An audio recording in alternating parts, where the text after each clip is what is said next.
Well, hello everyone on this Sunday. Hope everyone had a great holiday, and we are counting down those final days of the year. And some active weather, some light snow on the radar, and it's going to be with us really through the day today into the evening hours, slowly tapering off.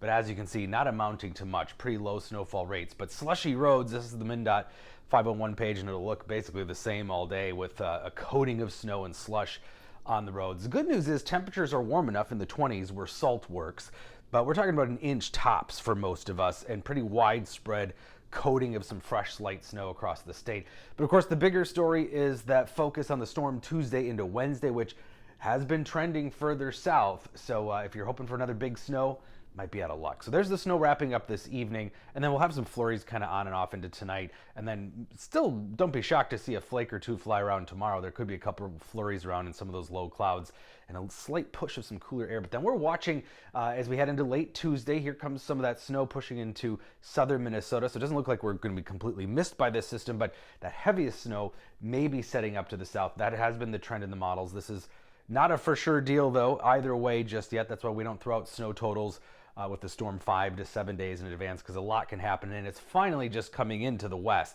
So this plume of moisture you see in California is that storm that will be developing rapidly Tuesday into Wednesday as it moves across the Rockies into the plains and starts to get some of that good Gulf moisture. So today's system moving out, pretty weak clipper system, and then here comes that system for Tuesday with again developing the heaviest precip just to our south, rain on the southern end of things, and then that'll move out of here, and there'll be another storm New Year's Day that looks like it skirts off to our southeast, bringing some rain and snow to Chicago, Milwaukee, some of those areas, and a couple of blasts of some cool air, but not as cold as what we saw for Christmas. So here's the American and European models snow swath. You can see those bright pink and purple areas staying just off to our southeast. So it does look as though those heaviest snow bands are going to be setting up to our south here with that Tuesday, Wednesday storm. So places like maybe Madison, Wisconsin, the Dells, into Iowa could see some of the snow. And then here's a little closer look. We do still get at least a few inches of snow here in the Twin Cities, but what tends to happen is we get a very sharp cutoff with that drier air. So we'll see if we can actually get that much snow to spread north, or if the track changes, because again, it's just coming onto the west coast.